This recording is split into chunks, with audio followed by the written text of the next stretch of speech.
In this video, I'm going to show you how to get API key from Google AI Studio. And to do that, open your browser and type in AI Studio Google and click on search.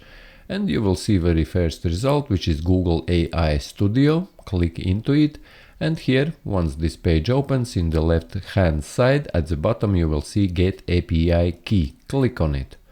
And here in this page, you can create a project. As you can see here, import projects or create new project. And in the right top corner, you will see another button, Create API Key. Click on this Create API Key and here name your key. I will call this key, let's say Google Key.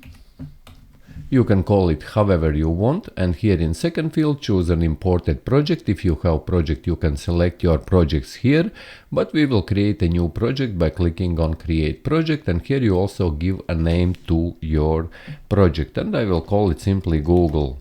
You can call this project as well as you want or related to the project, and click on create project.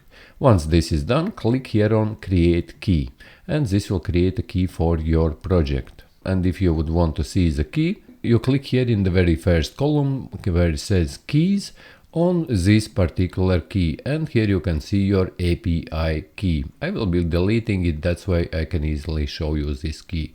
So yes, this is how you can get API key from Google AI Studio. If you found this useful, leave a like, share this video, subscribe to the channel if you are new, and see you in the next one.